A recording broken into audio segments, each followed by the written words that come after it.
matinée. Alors, comme vous avez parfaitement respecté le temps de parole, et j'avais mis sur mon papier que je passais la parole à mon voisin Georges à 10h15, il est 10h15, et cher ami, vous avez également 25 minutes. Merci bien, Monsieur le Président. Je veux aussi remercier les organisateurs et principalement mon ami Simina Tanasescu pour l'invitation de participer à ce colloque si intéressant. Je vais présenter mon intervention en anglais, mais je vous assure, Monsieur le Président, que c'est par amour à la francophonie que je fais ça. Oh, je sais. Oui, je préfère de maltraiter l'anglais que le français. Donc, well, I have been invited to speak on the influence of the international organizations on the legal rule of balanced budget. It is a difficult task because, as I'm going to explain, till the adoption by the European Union of rules on debt break and balanced budgets, there were not actually at the international level similar rules. I'm going to divide my presentation basically in three parts. At the first one, I'm going to try to describe the discourses, basically political, having also legal repercussions. At the second part of my presentation, I'm going to describe the new rules of economic governance at the European Union, which imply such debt breaks. And at the third final part, I'm going to present some reactions on behalf of other international organizations, mainly the United Nations and the European Committee on Social Rights, questioning some aspects, not especially of the balanced budgets, but of the austerity policies, of which I consider an essential part to be these rules. At the beginning of this conference, actually at the first session, our colleague Rico Liva has asked us what kind of rule is the balanced budget rule. Is it a rule of natural law? Is it a rule of positive law? Is it a rule or a principle? I have an easy answer to that. It is a German rule. And I'm implying to that as many other concepts, the social state, for instance, constitutionally speaking, we owe a similar clause and a similar idea that a balanced budget must be a constitutional principle. We're going to discuss later its essence, to the fundamental law. Make no mistake, I am not sharing some opinions that is a kind of inherent characteristic of the German psyche. For instance, that the Germans have an inherent belief that there is a sin to make debt. There are opinions like that. The usual argument is that the word for debt and for guilt is the same in German, Schulden. I'm very far away from these opinions. First of all, because everybody that is making such sweeping declarations is one step away from pure racism. And for another reason, as I'm going to explain, the initial stipulation of the Article 115 of the Fundamental Law is quite different than its actual form after the revision 2009. It is true that the Germans, because of the bad experience of the 1920s, have an aversion to the debt. One can see, for instance, that this is true even at the level of the attitude of the average citizen. Less than 50% of Germans have their own house, and this is the lowest rate among the 28 countries of the European Union. This is, of course, due to the aversion that the average German has to take a big loan for such an important buy. But it's also the basis for some stereotypes that are trying to portray the reasons of the crisis as due to the profligacy of the states of the South. They try to use this example to show to the Germans that they are purportedly less rich now that they're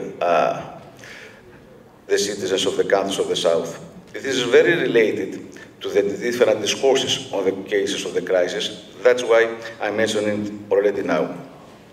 Now, the initial Article 115 of the Basic Law practically established at the constitutional level the so-called Golden Rule. This Golden Rule does not prohibit states from lending, but limits public borrowing to the total of investment expenditure.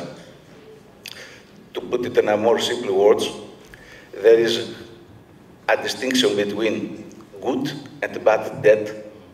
Good debt is related to investment that it helps boosting the economy, whereas bad debt is one related just to consumption that overburdens the state finances without having any positive effect to the economy. In any case, this Article 115 was not applied as a rigid rule.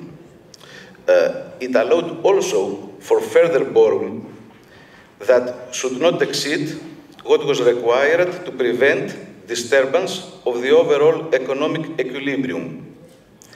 And it was the statutory law that was defining what was this economic equilibrium.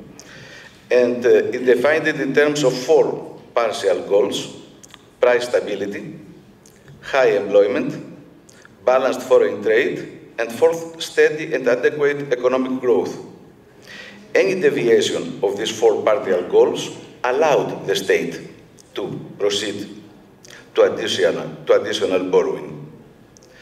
And for 40 consecutive years, from 1969 to 2009, when this article has been revised, there was always the constant assumption that the overall economic equilibrium was disturbed, so it was allowed for the federal government to proceed to new debt. As you understand, for 40 years it's not plausible to support the idea that all the time the economic equilibrium was disturbed. It was clear that the executive and the legislative in Germany considered this rule not to be a rigid one, but just a directive principle for sane economics. However, after the revision of 2009, when this rule has become quite rigid, having quantitative breaks and very low breaks of 0.35% of the GDP, it has become quite different. In my understanding, not anymore a principle aiming to ensure sane economics, but just one more tool for the implementation of austerity and monetaristic policies, which is the basic characteristic not only of German, but of European economic governance the last year. I tried to tell you before that the discourses that support or oppose the debt breaks and the balanced budgets are related to discourses that explain in quite different, quite opposite ways the economic crisis in Europe. There is a first opinion finding that it was basically the fiscal profligacy of irresponsible states and their public sectors that created the crisis, in association to the lack of competitiveness of the countries of the periphery, due also to the raise of wages. And there is also another quite opposite discourse, which I share, that finds that the crisis has not begun as a crisis of fiscal character. It has begun as a crisis of private banking debt due to irresponsible lending policies and exotic derivatives pushed by big banks. And it has been transformed to public debt exactly because the banks have been bailed out, with final outcome the ballooning of the public deficits. the explanation of the fiscal profligacy is right just for one state, Greece. In Greece, it is true that a corrupt political system has used excessive debt as a way to boost through consumption the growth of the economy and conserve a network of patronage clientelistic policies. But this is not true for the other countries that have the need to reserve the safety mechanism. It was neither true for Ireland, where it was the bank overexposure that created the crisis, nor for the Spain, which was the bubble of real estate, and so on. I want also to offer another explanation to this crisis, not as a cause, but as a factor that has exacerbated its outcomes. It is the architecture of the European Monetary Union. As you know, we have a monetary union without common economic policies. And we have a common currency without the possibility of fluctuation of weaker economies. Now we have an experience internationally of what is happening when a country pegs its own currency to the currency of a stronger economy. We have seen what happened to Argentina and to Mexico when they have pegged their currency to the dollar. We have seen that even in Europe, when Ireland has done the same thing with the English pound. Every time we have trade imbalances, a flux of money going from the weaker economy to the stronger economy.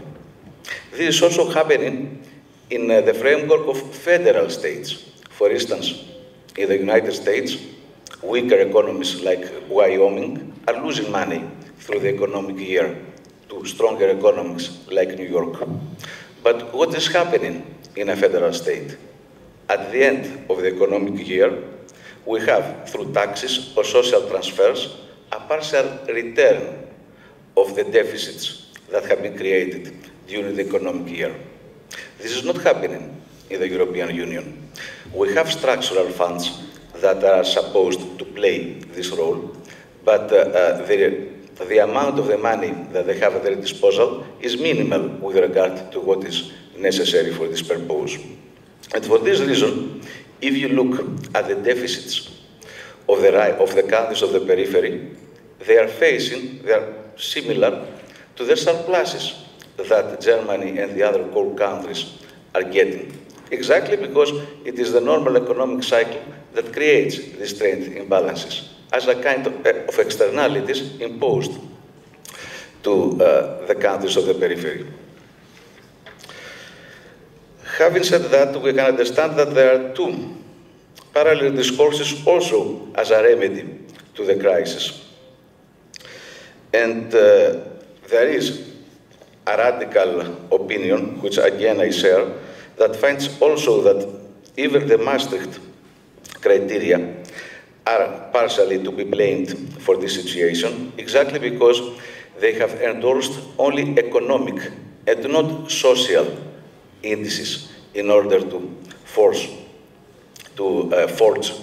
the economic union. We have, for instance, certain thresholds for deficit and debt, but we don't have similar for poverty or unemployment.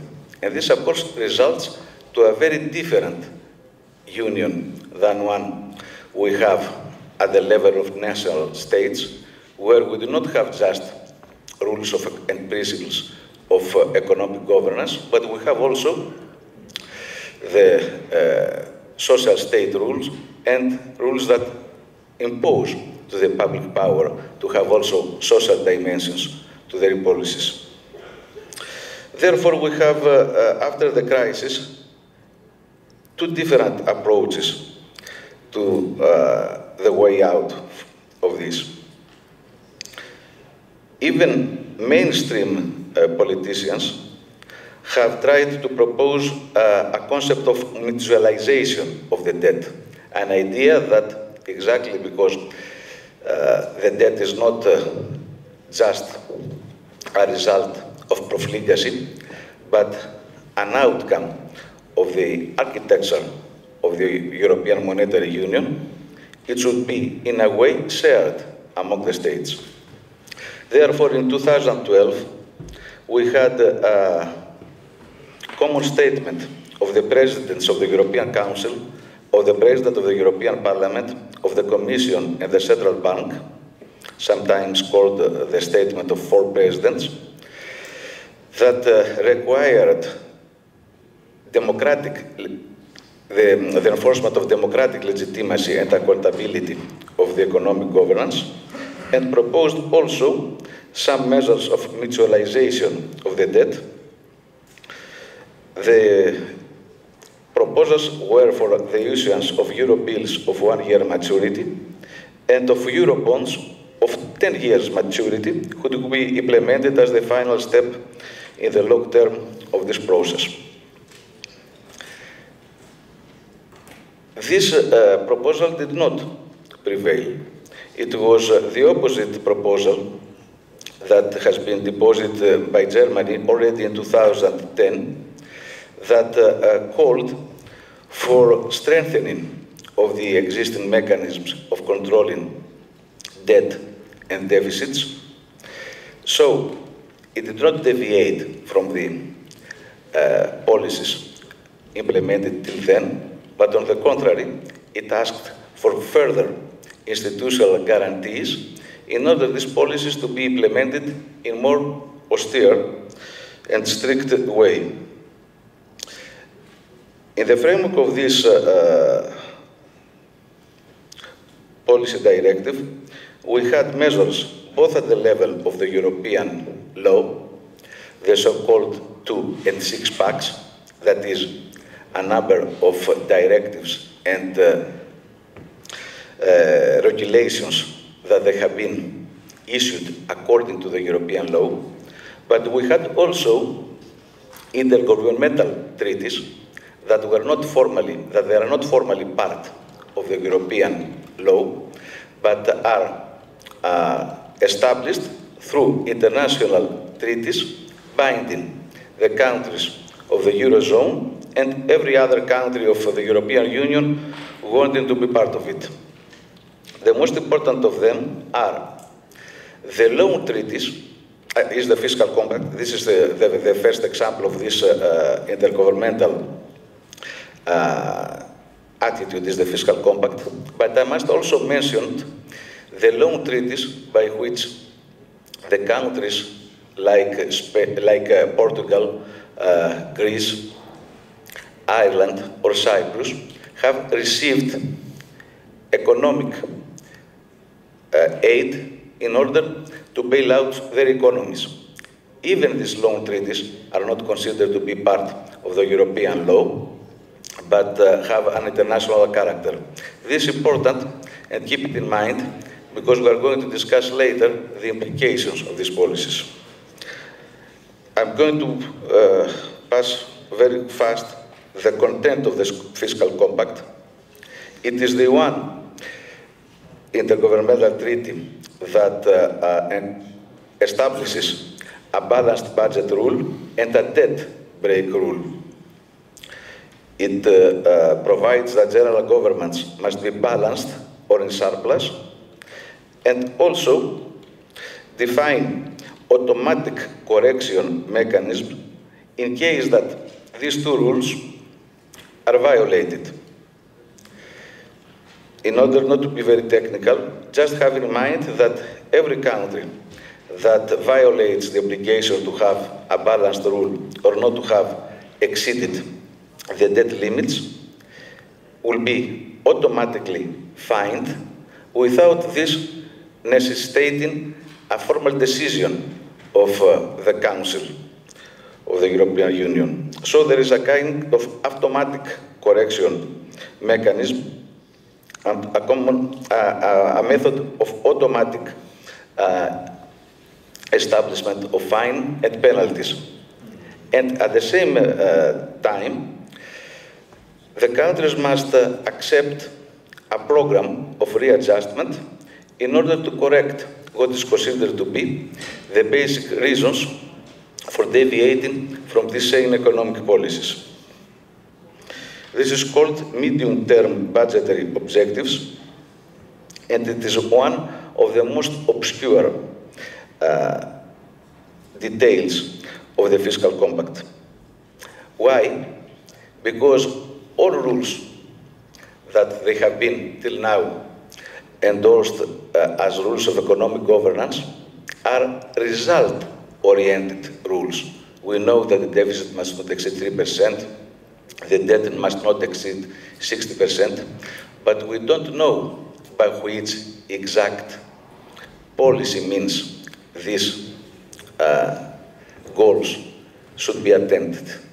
And we have the experience of the countries that are now in the so-called memoranda programs, that these goals have been imposed in a quite non-transparent and not democratic way. For instance, now at the final negotiations with Greece, the Troika is the organ comprised by representatives of IMF, the International Monetary Fund, European Central Bank, and the European Commission, asks from the Greek government to re-legalize the lockout and to change the labor law, which is related to the way that a strike must be decided by the trade unions.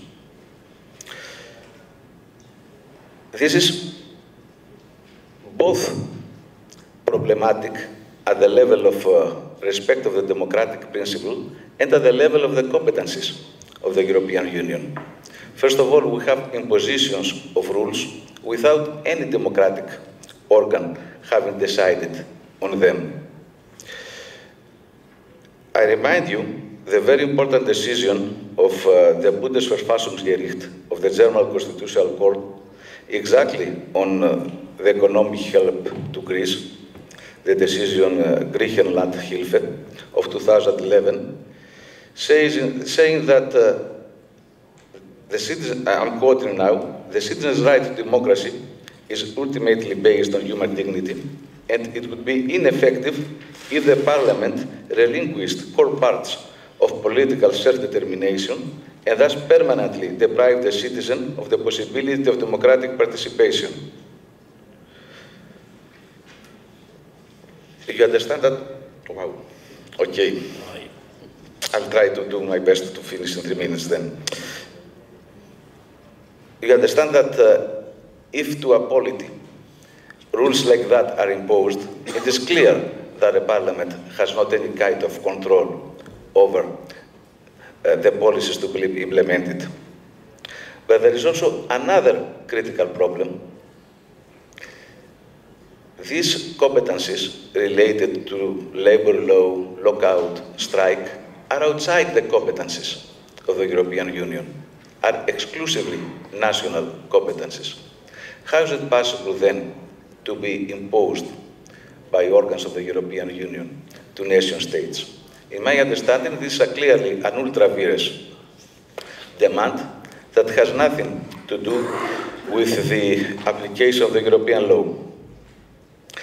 There is a third final problematic thing. Both the European Court and the Commission have the opinion that because of the intergovernmental character of the pact and of the loans of the memorandum programs, the European law does not apply, and especially the Charter of Fundamental Human Rights does not apply. I must do that clearer. As you know, the Charter of Fundamental Rights is now part of the primary law as part of the Lisbon Treaty. I have asked, with my new capacity of member of the European Parliament, sometimes this helps, the Commission to respond to the allegations that the demands of the Troika are contrary to this Charter of Fundamental Rights. The reply of Commissioner Mr. Katainen was that the Charter is irrelevant and does not apply to the memoranda programs, exactly because these are not part of the European law. You can understand that this does not put just the question of democratic principle and how we can still be in a union of equal states. This is very close to colonialism, because I remind you that from the external point of international law, the colonies were part of the metropolis countries. But with regard to the implementation of constitutional law, the internal law, they were not. The Indians did not have the same constitutional rights as the British. If we accept the situation, we risk to have a similar situation for neocolonialism in the European Union, whereas typically some countries would be part of the Union, but the fundamental rights would not apply to their citizens. Of course, this is quite unacceptable. Okay, just to finish, I had to also, the two last sections of my paper, but I'm going to summarize them. There is a reaction both at the level of the United Nations,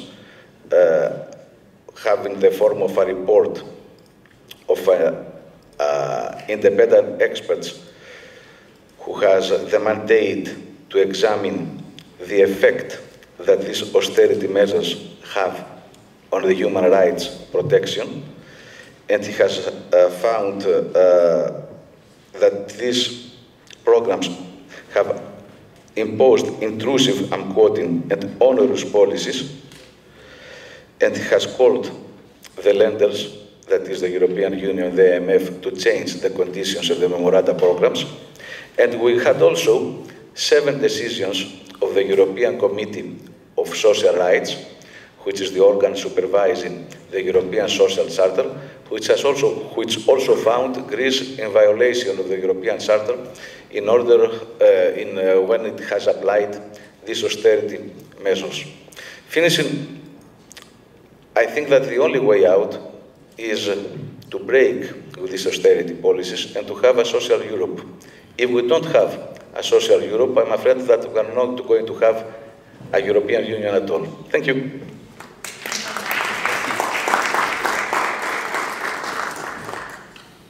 Merci beaucoup, cher ami, pour cette communication extrêmement riche, même si elle a été un peu écourtée, car elle a bien fait le lien entre le premier exposé sur les apports de la théorie économique et ce que j'évoquais d'un mot, les contradictions entre la théorie économique et la vie démocratique, en fin de compte. Votre pays, comme d'autres, comme je le crains de ces jours le mien, sont de bons exemples de ces difficultés. Et en vous écoutant, il y avait deux images. Si notre amie Tania Groppi était ici, elle nous parlerait mieux que moi de cette merveilleuse fresque qui est à Sienne sur l'opposition entre le bon et le mauvais gouvernement. Et quand vous dites qu'il y a la bonne dette et la mauvaise dette, personne ne sait quelle est la distinction ou le critère entre la bonne dette et la mauvaise dette. Alors on vous dit la bonne dette, c'est celle qui fait des investissements, donc par contre-coup, la mauvaise dette, c'est celle qui ne concerne pas les investissements.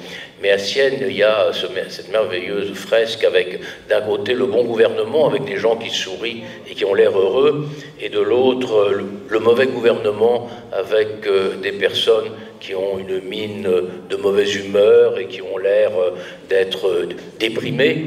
Ce qui est d'ailleurs assez extraordinaire, c'est que la fresque sur le bon gouvernement est en bien meilleur état aujourd'hui que la fresque sur le mauvais gouvernement. Bon, mais ceci est simplement de l'histoire culturelle. Et puis, ce que vous avez dit dans la dernière partie de votre exposé sur le rôle de la Troïka, c'est vrai que nous parlons tous de la Troïka.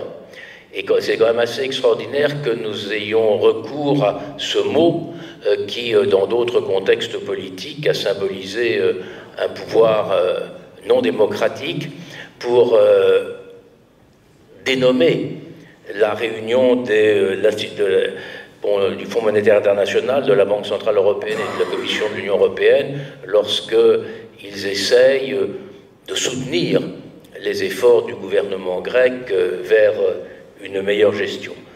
Quant à votre dernier propos sur les risques de colonialisme, là, nous pourrions effectivement ouvrir un long débat, et notamment sur la citoyenneté, mais il me semble que c'est la démocratie athénienne qui avait établi une distinction entre ceux qui étaient citoyens et ceux qui ne l'étaient pas, et je ne suis pas un spécialiste du monde grec, mais je pense qu'il y a quelques 25 siècles d'analyse que nous pourrions avoir là-dessus. Bref, bon, en tout cas, merci de cette communication, parce qu'avec toute la prudence qui vous caractérise et également la difficulté de parler dans ce contexte de son propre pays, vous nous avez apporté des éléments d'un très grand intérêt sur comment en réalité faire en sorte